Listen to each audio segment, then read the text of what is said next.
Cerca Teleeuropa sul tuo Play Store o Apple Store e scarica la nostra app. Vigili del fuoco sono tornati questa mattina in Corso Telesio a Cosenza a causa del fumo che fuoriusciva dallo stabile distrutto dalle fiamme venerdì scorso. Nell'incendio, lo ricordiamo, hanno perso la vita 3 persone. La preoccupazione dei residenti che segnalano altre situazioni di disagio. Intanto proseguono le indagini. L'origine del rogo potrebbe essere dolosa. Gianluca Pasqua. Sembra una maledizione. La casa della tragedia nel centro storico di Cosenza continua a bruciare. A 5 giorni dal rogo che ha ucciso Antonio, Roberto e Serafina, esce ancora fumo dalle finestre e dai balconi. Gli esercenti di attività commerciali e semplici passanti danno l'allarme e alle 11:30 sul Corso Telesio, chiuso momentaneamente al traffico dalla polizia municipale, tornano i vigili del fuoco con autobotte e autoscala. Non è il primo intervento. Anche ieri i vigili del fuoco hanno lavorato fino alle 20 per evitare che i nuovi focolai prendessero vigore. La scala si alza fino al 3° piano. È un déjà vu, ma questa volta nel Rudere Annerito non c'è nessuno. Gran parte dei solai è venuta giù. Si è salvato solo quello tra piano terra e primo piano, rifatto in epoca recente in cemento armato, ma bisognerà verificarne la stabilità. Anche i negozi che danno sul corso sono chiusi e sotto sequestro. Il resto è un ammasso di materiale misto e cumuli di rifiuti che erano custoditi nell'appartamento. I vigili del fuoco provvedono a bagnarlo nuovamente per azzerare ogni minimo rischio.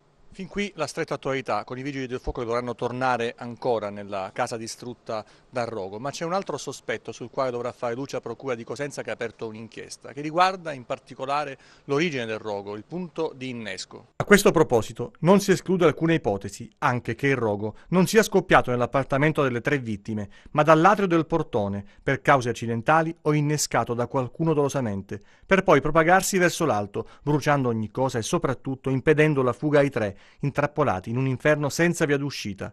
Una ricostruzione possibile che è al vaglio degli uomini della questura impegnati nel raccogliere informazioni utili alle indagini affidate dal PM Emanuela Greco. Intanto l'agente del centro storico chiede che non si spengano i riflettori, anzi che altre situazioni di pericolo vengano affrontate di petto. Bisogna lavorare per il futuro, perché questo è un esempio tragico di quello che può accadere ogni giorno in ogni vicolo del centro storico.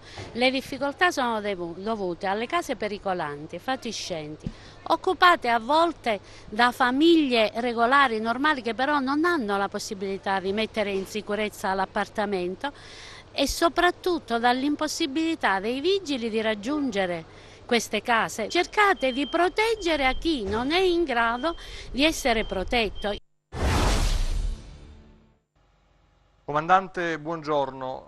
Lei conosceva Tonino, Roberto e Serafina, i protagonisti della tragedia di venerdì. Lei ha detto: abbiamo fatto molto, abbiamo fatto tanto per aiutare i 3, ma spesso non siamo riusciti ad andare oltre.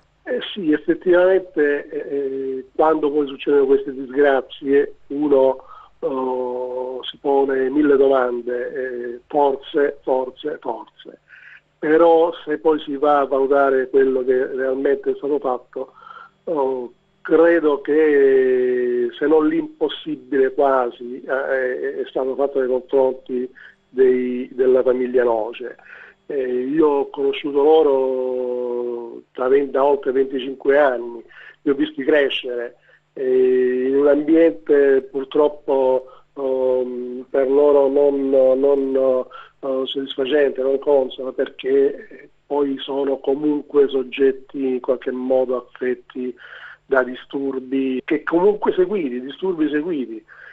Non sono mancate quando si facevano interventi mirati ad allontanarli dall'abitazione proprio per permettere una bonifica dell'appartamento, dove in tutte le stanze c'erano accatastate delle buste di rifiuti, però purtroppo, dico purtroppo, ho sempre trovato una resistenza attiva, attenzione, cioè mentre si stava a parlare con loro, con Roberto, con Antonio, con Tonino, si sentivano dire andiamo, vi accompagniamo, fateci pulire, date la possibilità a chi può darvi la mano di darvela, immediatamente si barricavano in casa, chiudevano la porta ed era impossibile veramente accedervi. Ci sono stati, mi risulta personalmente, anche Don Giacomo Tuoto con dei volontari della cattedrale, sono riusciti in una circostanza per un paio di giorni a fare delle pulizie interne a questa casa,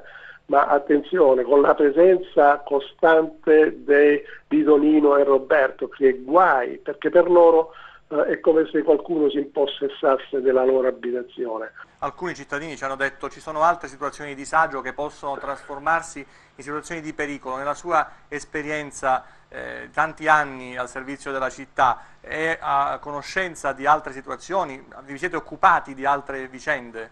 Ci sono delle abitazioni, dei fabbricati pericolanti, sicuramente c'è necessità che qualcuno, ecco, forse dietro la lezione di questa disgrazia, che qualcuno intervenga. A questo punto forse intervenire coattivamente, anche se i soggetti non vogliono allontanarsi da queste abitazioni, da queste case proprie, però se poi dobbiamo assistere ancora una volta ad episodi del genere, allora forse è bene che anche coattivamente vengano allontanati per permettere di sanare qualche abitazione che nel centro storico effettivamente pericolante c'è.